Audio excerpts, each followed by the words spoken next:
Think about the last time you saw a soldier in a movie. Now picture that soldier wearing AR glasses powered by Facebook. Sounds like science fiction, right? Well, today we're diving into the surprising partnership between Meta and Anduril Industries to develop high-tech combat gear for the US Army. It's a mix of VR, AI, and a bit of a Silicon Valley soap opera. We have Jordan Singh, a research scientist, and Alex Chen, a senior market analyst, to break down what this all means. Jordan, let's start with the basics. What exactly are Meta and Anduril building?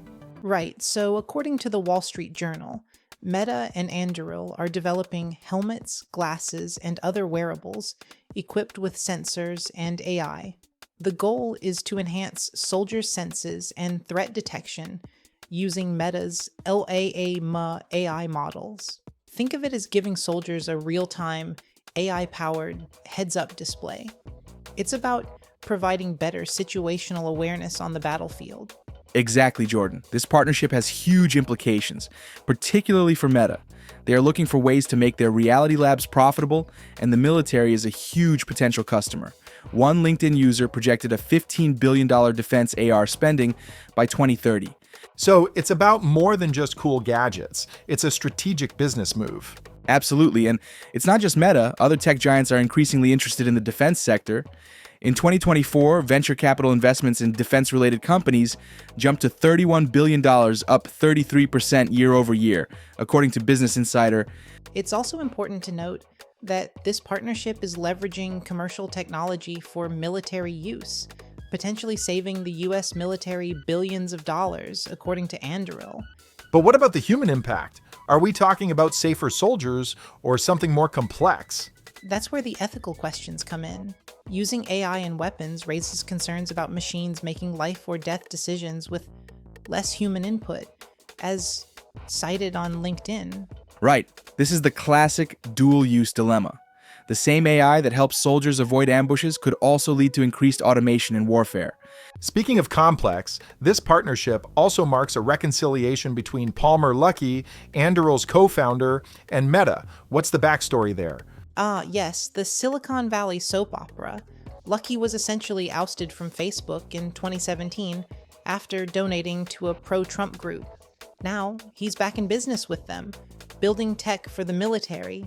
It shows how much the landscape has shifted. Working with the military was once taboo in tech circles, but now it's becoming a sought-after enterprise customer, as highlighted on LinkedIn.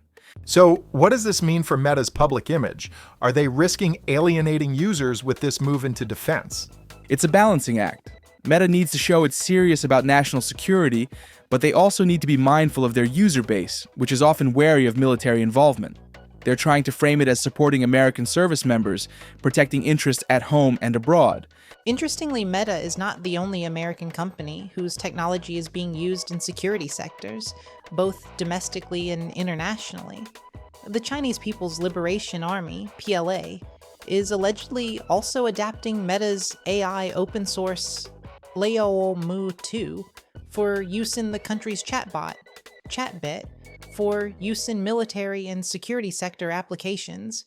Let me bring in someone who's deeply involved in this intersection of AI and national security, Dr. Evelyn Rios, who consults with the Department of Defense on AI ethics.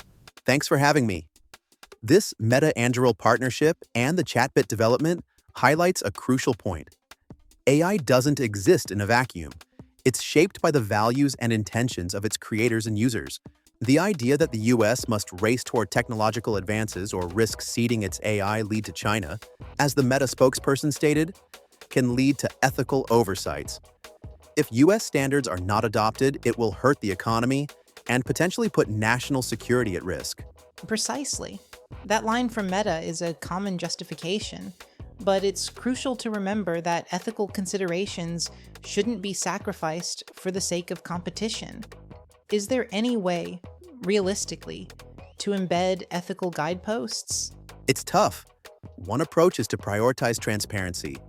We need to understand how these AI systems are trained, what data they use, and how they make decisions. Black boxes in warfare are a recipe for disaster.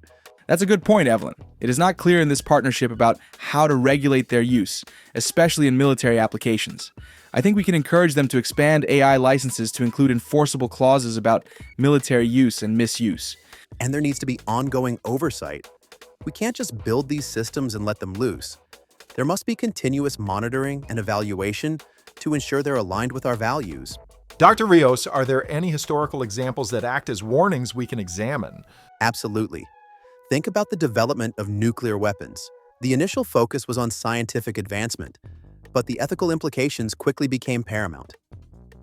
We need that same level of ethical scrutiny with AI before it's too late.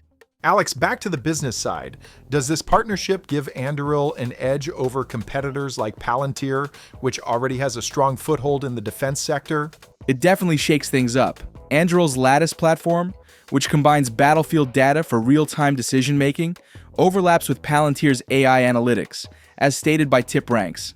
However, Palantir has strong government intelligence and defense contracts, so Meta and Anduril are newcomers with a new ecosystem of devices. However, this could just be a test of Meta's public image. It also makes us think hard about how powerful AI and XR technologies are used, especially when they can serve both civilian and military purposes. Let's not forget Microsoft's earlier attempt at creating the Integrated Visual Augmentation System, IVAS, using the HoloLens. There were a lot of fits and starts with the program. The service has unveiled plans for a hardware recompete. It is now calling the Soldier Borne Mission Command SBMC competition. Dr. Rios, what is your long-term outlook for AI in the military? AI will undoubtedly play an increasing role in defense. The key is to ensure that it's used responsibly, ethically, and in accordance with international law. We need a global conversation about the future of AI in warfare, one that includes not just technologists and military leaders, but also ethicists, policymakers, and the public. Dr. Rios, Jordan, and Alex, thank you for your insights. This is a conversation we'll continue to follow closely. This episode was brought to you by Unstruck.ai, where we convert a simple question into a complete, multi-perspective conversation in under 10 seconds. This partnership between Meta and Anduril raises some critical questions. It is about ethical guidelines for government collaboration. It is also about revenue reshaping principles. It forces us to grapple with the complex realities of AI, national security, and the evolving role of technology in society. It is clear that dual-use technology will set a standard for future innovation. And the geopolitical dynamics are changing and ever-evolving. Is Meta trying to outperform Chinese AI companies for market share and technology development? Is this just the next step in the ongoing AI arms race? For our listeners, consider this. What role should tech companies play in national defense? Is it possible to balance innovation with ethical responsibility in the development of AI? We encourage you to delve deeper into these questions and form your own informed opinions. Thanks for tuning in.